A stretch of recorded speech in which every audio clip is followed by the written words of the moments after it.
많은 분들이 저에게 묻습니다. 손흥민 선수가 떠났다고 해서 10년을 응원한 팀을 그렇게 하루아침에 손절하는 게 말이 되느냐고 말이죠. 하지만 저는 오늘 그 질문에 대해 아주 솔직하고도 냉정한 대답을 드리려 합니다. 이것은 단순한 팬심의 이동이 아닙니다. 이것은 의리와 배신, 그리고 몰락에 관한 이야기입니다. 냉정하게 한번 따져봅시다. 우리가 영국 런던 북부에 사는 현지인도 아니고 태어날 때부터 토트넘 팬이었습니까? 아닙니다. 절대 아닙니다.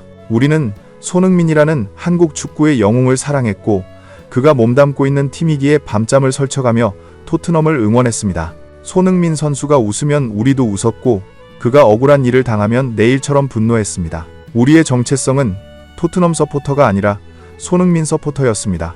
그렇게 10년이라는 청춘을 바쳤습니다. 그런데 이제 그 구심점이자 이유였던 손흥민 선수가 팀을 떠났습니다. 그렇다면 우리의 팬심도 그를 따라 이동하는 것이 당연한 순리 아니겠습니까?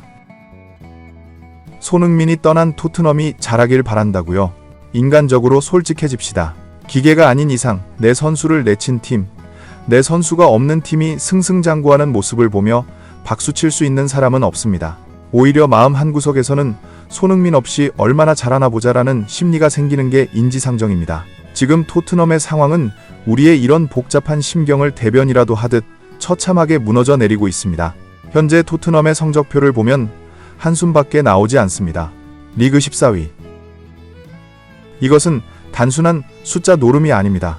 지난 시즌 17위로 간신히 강등을 면했던 팀이 올 시즌에도 여전히 하위권을 맴돌고 있다는 것은 명백한 위기 신호입니다. 일부 팬들은 아직 시즌 초반이니 운이 없었을 뿐이다 라고 자위할지 모릅니다. 하지만 데이터는 거짓말을 하지 않습니다.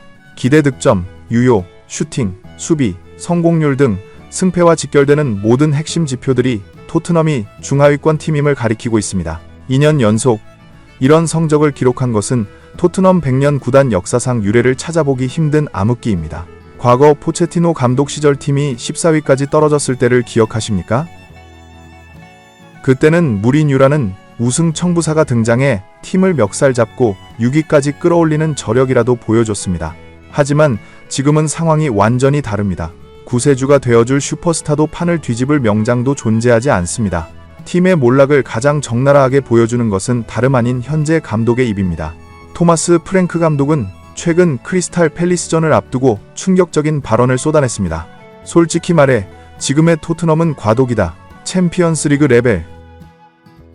글쎄 의문이다. 감독이 스스로 자기 팀의 수준을 의심하고 인정한 것입니다. 그는 더욱 구체적으로 뼈아픈 현실을 지적했습니다. 지난 3년간 선수단은 너무 많이 바뀌었다. 핵심 중에 핵심이었던 손흥민이 없고 제임스 매디슨도 쿨루셉스키도 없다. 이것은 단순한 핑계가 아닙니다. 팀의 공격을 이끌던 삼각편대가 모두 사라진 상태에서 성적을 내라는 것은 전쟁터에 총 없이 나가라는 말과 같습니다. 젊은 유망주 시몬스가 손흥민의 등번호 7번을 물려받으며 패기를 보여줬지만 결과는 어땠습니까? 냉정하게 말해 현재 그 어떤 선수도 손흥민의 그림자조차 밟지 못하고 있습니다. 감독의 눈에도 보이는데 보드진의 눈에는 이것이 보이지 않는 걸까요? 더욱 비참한 것은 이적 시장에서의 대우입니다. 토트넘이라는 브랜드 가치가 땅에 떨어졌다는 증거가 속출하고 있습니다. 최근 본머스의 세메뇨 선수를 영입하려 했지만 선수가 대놓고 거절했다는 뉴스를 보셨습니까? 토트넘을 거부하고 맨체스터 시티행을 선택하겠다는 선수의 태도는 현재 토트넘의 위상을 그대로 보여줍니다.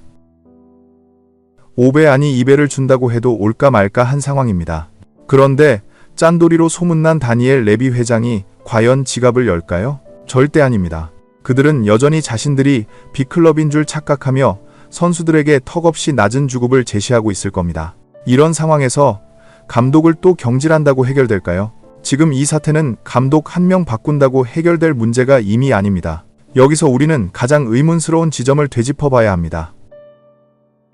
도대체 왜 유로파리그 우승 트로피를 들어올린 엔지 포스테코글루 감독과 주장을 동시에 내쳤을까요?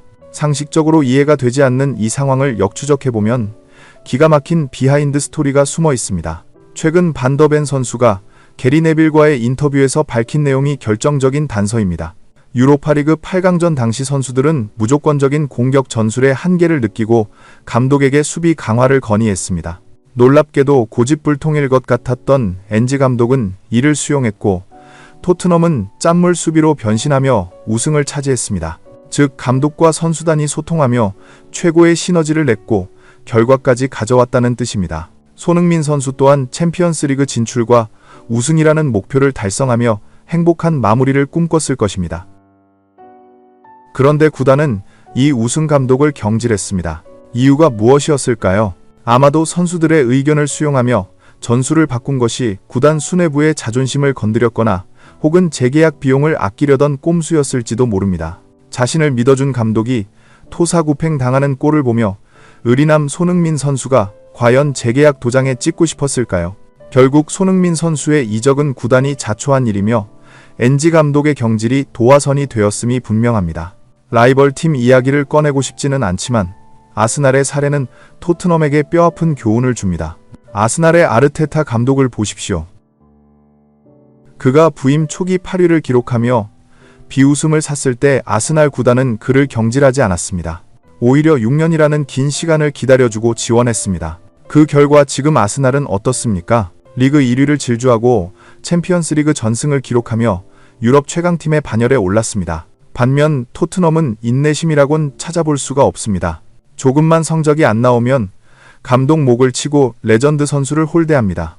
안토니오 콘테 감독이 떠나면서 했던 독설 토트넘은 야망이 없다는 그 말이 이제야 사무치게 이해가 됩니다. 우승하려면 이 3년의 고통을 감내해야 한다고 했지만 구단은 당장의 성적표만 들이밀며 압박했습니다. 그 결과가 바로 지금의 공중분해입니다. 이제 토트넘에 남은 것은 무엇입니까? 망가진 팀 스피릿, 떠나버린 팬심, 그리고 강등의 공포뿐입니다. 선수들만 비난하기에는 그들이 처한 상황이 너무나 가혹합니다. 팀의 기둥이 뽑혀나갔는데 지붕이 무너지지 않고 배기겠습니까? 부주장이었던 로메로 선수가 어떻게든 팀을 추스르려 안간힘을 쓰고 있지만 그의 표정에서도 지친 기색이 역력합니다. 우리는 비록 더 이상 토트넘의 팬은 아니지만 한때 우리의 영웅이 몸담았던 팀이 이렇게까지 처참하게 무너지는 것을 보는 마음이 편치만은 않습니다. 이 사태의 모든 책임은 눈앞의 이익만 쫓다가 황금알을 낳는 거위의 배를 가른 토트넘 구단 수뇌부에 있습니다. 부디 남은 선수들이라도 정신력을 발휘해 최악의 상황인 2부 리그 강등만큼은 면하기를 멀리서나마 아주 작게 응원해봅니다. 토트넘의 몰락, 여러분의 생각은 어떠신가요? 댓글로 여러분의 의견을 남겨주세요. 시청해주셔서 감사합니다.